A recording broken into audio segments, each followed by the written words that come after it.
नाहं वैकुंठे नाच जोगिना हिरे मद्भक्ता यत् गायन्ति तत् तिष्ठामि नारद। हे नारद, जहाँ मेरा नाम कीर्तन होता है, जरा मैं जहाँ मेरा महिमा वर्णन होते हैं, निरंतर जो भक्ति में लगा हुआ है, मैं वहीं निवास करता हूँ। ना वैकुंठ में, ना जोगिना हृदय, मद्भक्ता यत् गायन्ति तत् तिष्ठामि नारद। तो ये गान क्या है? सामगा। सामगा मने स्थिर अवस्था। समत्त भाव जोग उच्यते, सब एक जगह स्थिर। स्थिर का अर्थ है जे दूसरा तरफ ध्यान जिसका नहीं है, सिर्फ भगवान में ही ध्यान लगा हुआ है निरंतर, उसका मन इधर उधर जाते ही नहीं।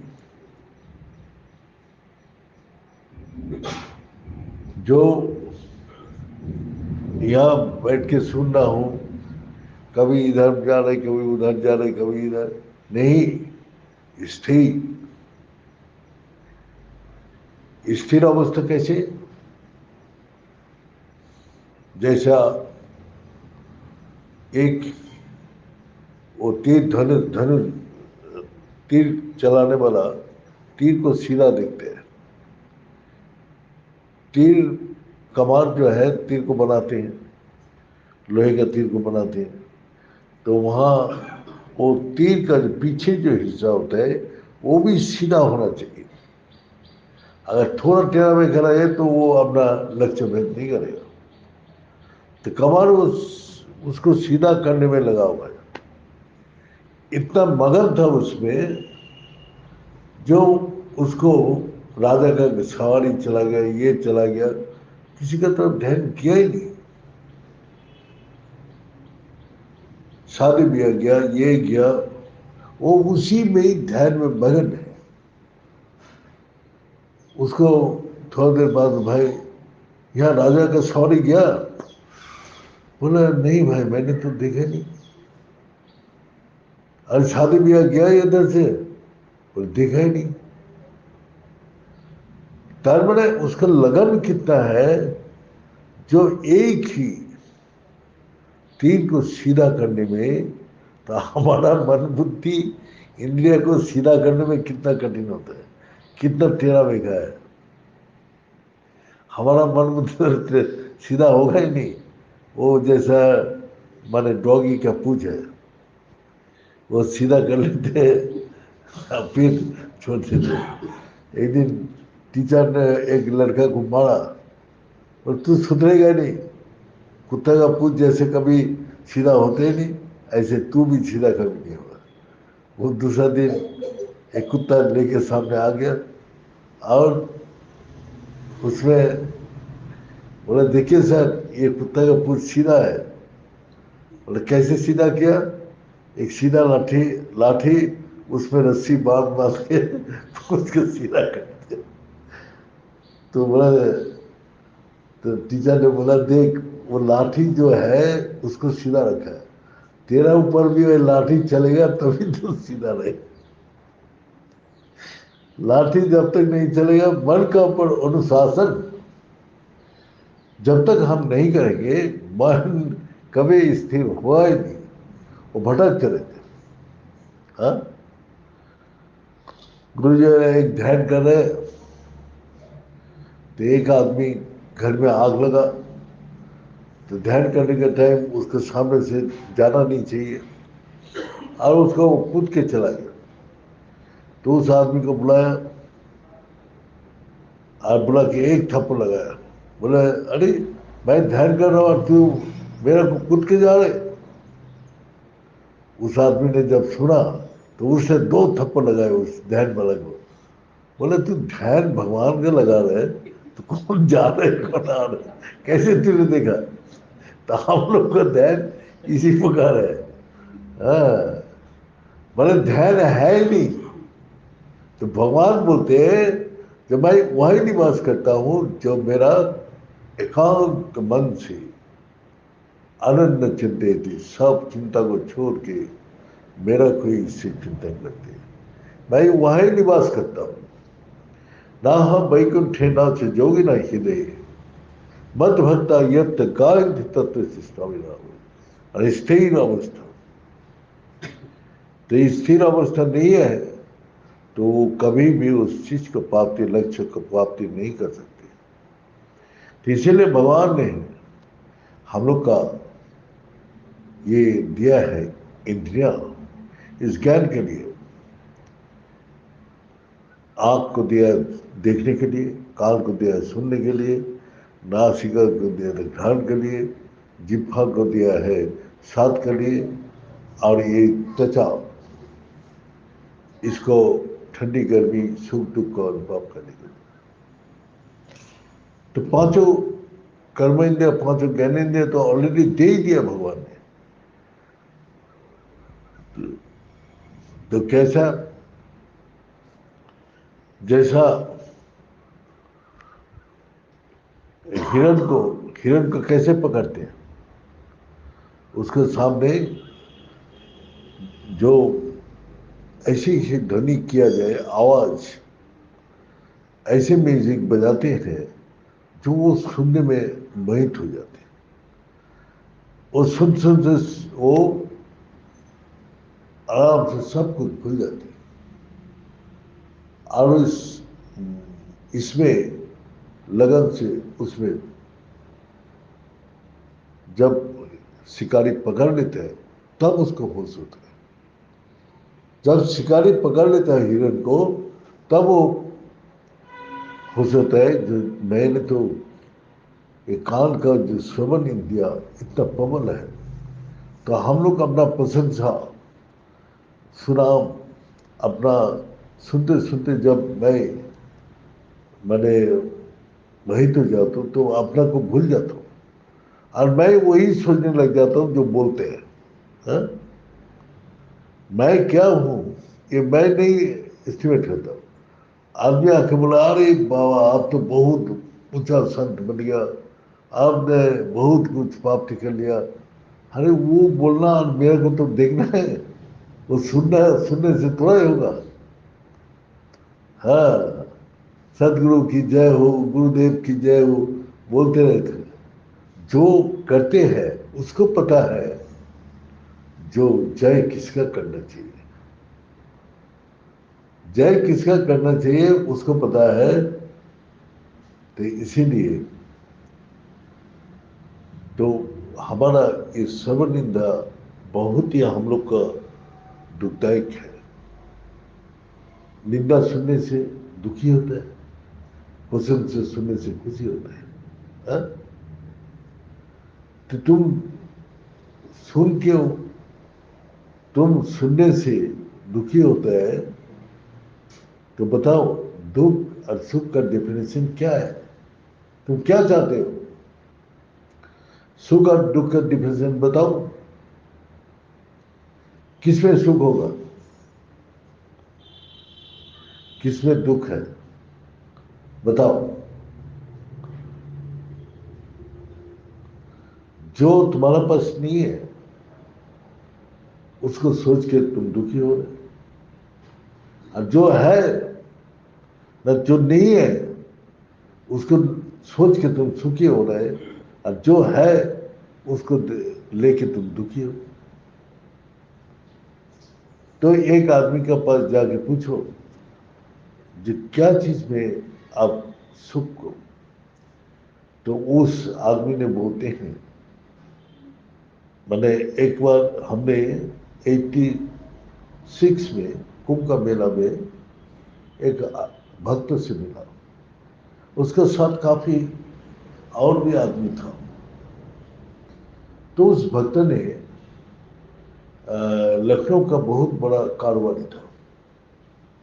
तो उधार लेके लेके वो कारोबारी चलाते रहे, लेकिन उधार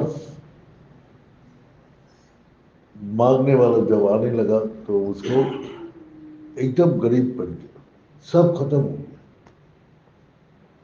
और भी उधार देने वाला मांगने वाला आ रहे, वो सोचे जब मैं क्या करूं, इससे अच्छा है मैं आत्महत्या कर लूं। और वो जो लखनऊ में जो ब्रिज है गंगा जी के ऊपर, उस ब्रिज के ऊपर खड़ा हो गया। उससे जब मरेंगे तो किशन किशन जी का भक्त था, तो किशन जी को याद किया। तो एक लगन में मैंने इतना स्थिर हो गया, जब एक आदमी मरने जा रहे हैं, ना वो पीछे का सोचेगा ना सामने का सोचेगा, सब सोच बंद कर दिया है? तो एक ही मन से वो तो भगवान को याद किया और करती वो सबके सामने ही बोला, मैं देख रहा हूं जो वही गंगा जी में किशन जी दिखाई दे रहे थे, वो बंसुरी बजा रहे और हंस रहे हैं। और वो बोलते वापस चला जाओ, वापस चला जाओ, तुमको कोई चिंता नहीं है, जाओ। आनंद चिंतित, मैंने सब चिंता छोड़ के जब एक ही चिंता करते हैं और कोई चिंता नहीं, तो वहां में विराजमान हूं। लेकिन आदमी एक मन से पुकारेगा तभी तो आएगा। बोला उसका बाद कहां से धन आया, क्या हुआ, और उसके दर्शन करने मात्र ही मेरा सारी दुर्भाग्य नष्ट हो गया। अब मैं बहुत पैसा फिर वापस आ गया, मेरा परिवार फिर सबको साथ जुड़ गया। लेकिन मैंने एक बात सबको बताना चाहता हूँ, इसलिए मैं कुंभ में आया।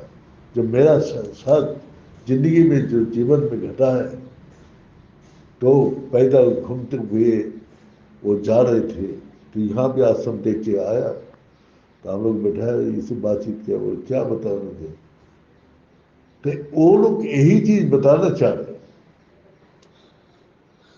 जो क्या बताना चाह रहे, जो मैं एक मन से पुकारा, ना आगे चिंता किया ना पीछे चिंता किया, तो भगवान को साक्षात मैंने दर्शन किया।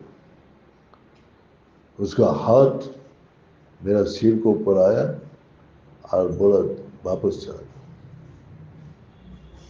तो एक बार पुकारने से मेरा जिंदगी का दुख हट गया, और मैं इस गंदगी में संसार में और नहीं जाना चाहती। मैं भगवान का भक्ति में वही अनुभूति मैं निरंतर अपने अंदर जगा के रखना चाहता हूँ। इसीलिए मैं आज संसार में प्रवेश नहीं करता। हमको घूम घूम के यही भगवान का महिमा को कीर्तन करना है।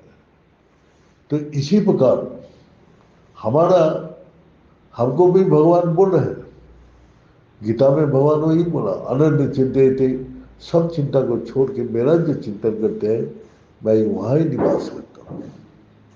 तो आदमी को हम हजारों बार बोलता हूँ, कोई सुनते ही नहीं, ना सुने, लेकिन मैं जो चीज को अनुभव किया तो मैं वो तो बताऊंगा।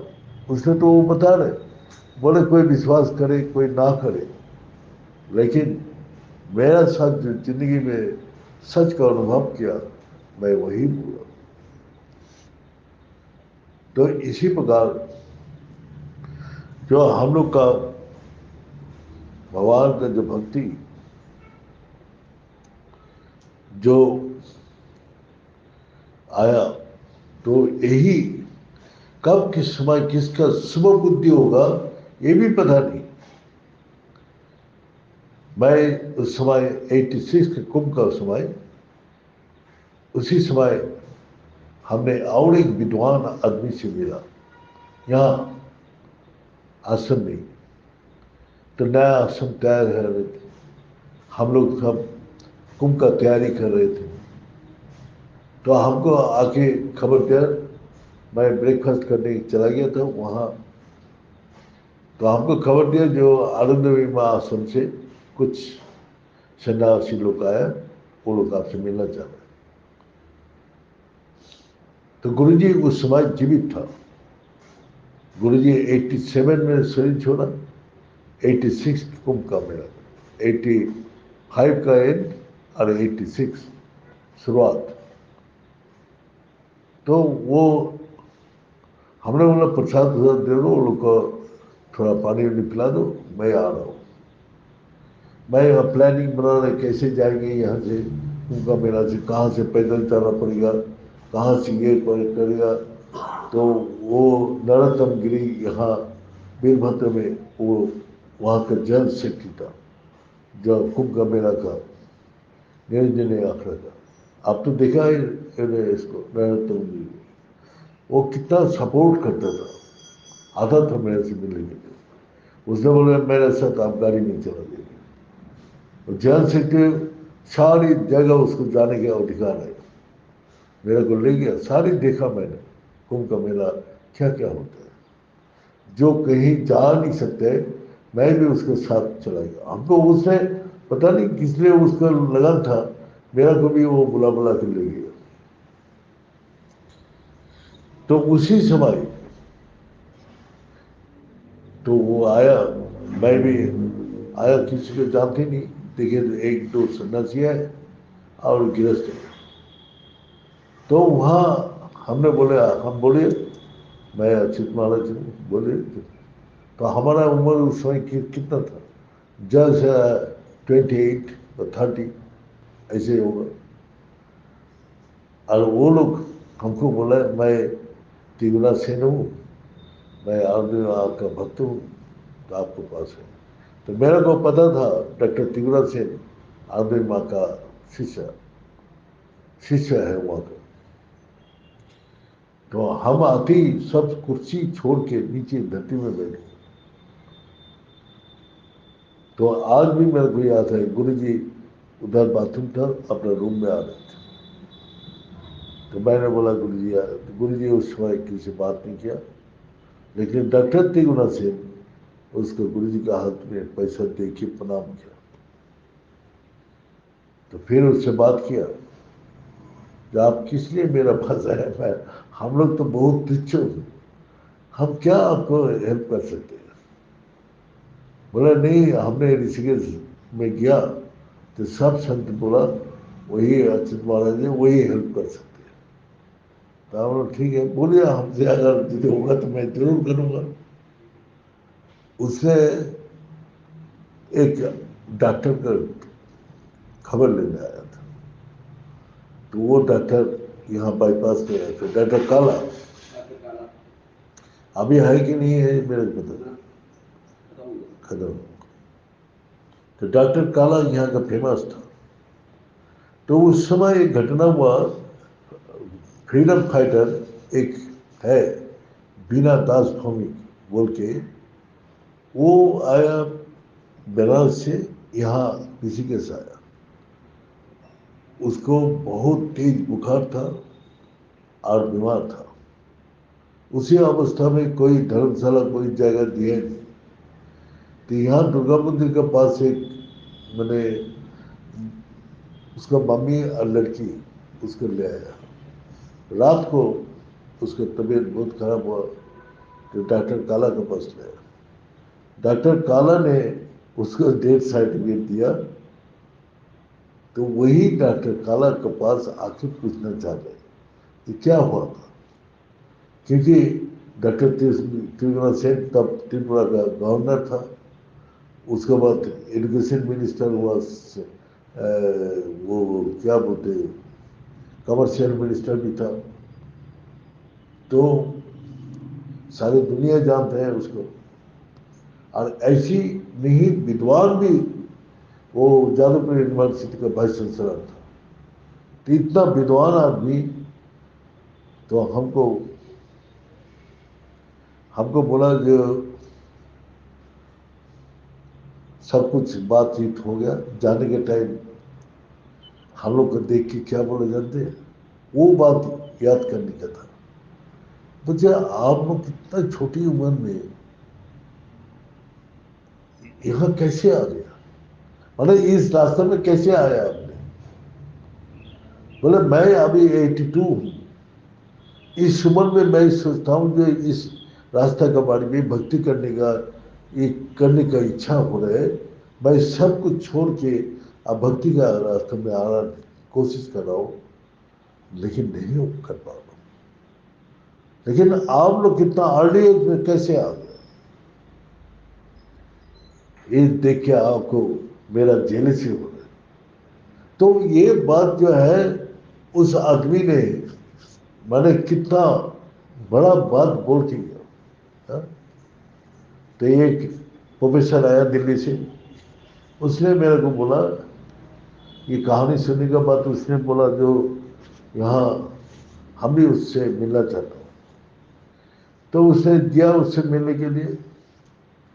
तो बोला आप इतना ऊंचा सब कुछ, इतना विद्वान, सब छोड़ के आप भक्ति का रास्ता चुने। उसने छोटा सा एक बातों में सारी उत्तर दिया। लाइफ इज ड्रीम, सपना है। हर रोज हम सपना देखते हैं, हर रोज सपना टूटता है। जो चला गया, पहले था, हाँ? मैं जादवपुर यूनिवर्सिटी का वाइस चांसलर था, फिर गवर्नर बना, फिर मिनिस्टर बना, फिर कमर्शियल मिनिस्टर बना, वो सब था। अब मैं भक्त हूँ। अब पूछे कितना छोटा सा बातों में सारी सवाल का उत्तर दे दिया। बोलते हमने हमने यहाँ के बोलते डॉक्टर भी नहीं लगाते हैं, वो बोलते हैं मैं ट्रिब्यूनल से हूँ, आनंद माँ का भक्त हूँ, ये उसका परिचय। तो मैं उस आदमी को देख के ये शिक्षा लिया कि देखो, यह आदमी इतना बड़ा होने के बाद भी जिंदगी को कैसे एक सपना कमाऊं, जो सपना काल जो देखा था आज उसको साथ जोड़ नहीं सकते। सपना चला गया, चला गया। तो इसीलिए उसने एक ही शब्द में उत्तर दिया, लाइफ स्टेज, बस खत्म। तो हम लोग भी जो भगवान वही बोल रहे हैं, जो अनन्य चिंतित थे, जहां सब चिंता को छोड़ के मेरा चिंतन करते, मैं उसको ही अपना साथ निरंतर रहता हूं। तो ये सब घटना से, वास्तव घटना मैं बता रहा हूं, जो चलते हुए मेरी जिंदगी में जो अनुभव हुआ। लेकिन आदमी कब किस समय क्या भाव से बदल जाएगा, ये कोई नहीं बोल सकता। लेकिन जो सुख और दुख का डिफिनेशन अभी तक मेरे को कोई बोल नहीं पाया। हाँ? और सम्राट अशोक, उसको एक जगह उद्घाटन करने गया था एक किताब कलकत्ता में, तो वो नाटक देखा। तो सम्राट अशोक बोलते हैं जो मेरे को क्या मिला, मैं सब छोड़ के जा रहा हूँ शांति का तलाश में। हाँ? जो धन मेरे को सुख नहीं दे सकते, जो पद, मैं चक्रवर्ती राजा हूं, वो पद मेरे को शांति नहीं दे पा रहे। मैं खाने बैठा हूं तो खाने से बदबू आते हैं, जो खून का सना हुआ गला हुआ जो दुर्गंध मेरे को हमेशा ना दे। जब सोने जाता हूं तो आर्तनाद, किसी ने लड़ाई में, किसी ने अपना बेटे को खो दिया, किसी ने पिता को खो दिया, किसी ने हस्बैंड को खो दिया। हाँ? इतना चिल्लाते हुए रोते हुए, ये जय तो हमने कर लिया, लेकिन इसमें आपको शांति नहीं मिला। सुख और शांति ऐसी कोई भी वस्तु में नहीं है, ये सिर्फ हमारा कल्पना मात्र, जो उसी में हम सपना में देखता हूँ, कल्पना में देखता हूँ कि इसमें सुख है, और जो मेरा पास है वो दुख दे रहा है। लेकिन जो स्थिति में हमको भगवान रखे है, उसी को आनंद सोचो। भगवान जो रखे है उसी में मैं आनंद मिलाऊंगा। जब कंस बंद हो गया, श्री कृष्ण भगवान उस अपना नाना जी को लाया। हमने उसको कैद करके रखा था उग्रसेन। तो बोला, नाना जी ये गद्दी का मालिक आप है, आप इस गद्दी में बैठो।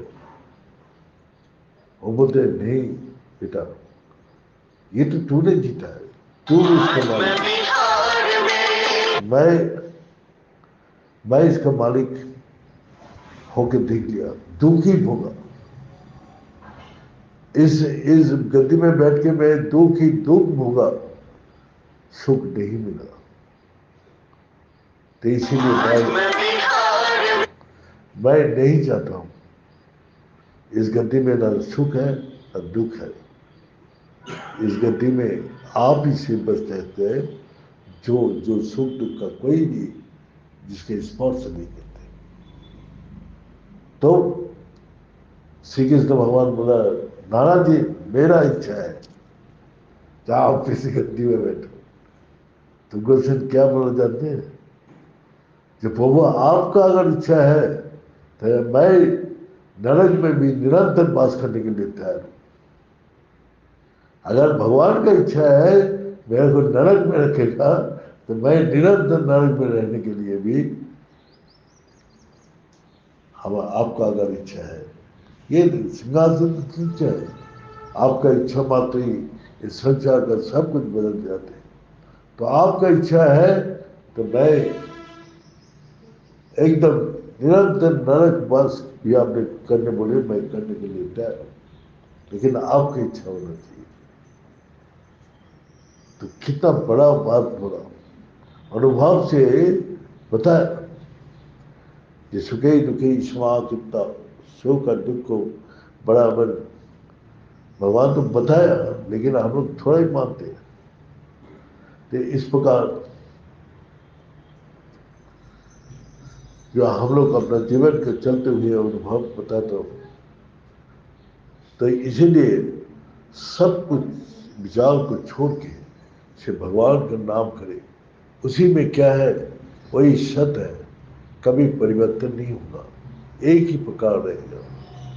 वो चेतना स्वरूप है, हमेशा हमको चेतना में रखेगा, हमको इधर उधर जाने नहीं देगा। कौन सही है कौन गलत है हमको विचार करने की कोई है, वो चेतना में रहेगा, वो आनंद स्वरूप है। इसीलिए हमारा जीवन हमेशा आनंदमय रहेगा। इसीलिए भगवान बोलते मैं इस सच्चिदानंद विग्रह स्वरूप, सच्चिदानंद स्वरूप जो इसको प्राप्त कर लिया, उसका जीवन भी हमेशा वही सच्चिदानंद स्वरूप बन जाते हैं। ये बोल के आज यहाँ समाप्त होता हूँ। ओम पूर्णमद पूर्णमीदं पूर्णात् पूर्णमुदच्यते पूर्णस्य पूर्णमादाय पूर्णमेवावशिष्यते। ओम शांति शांति शांति।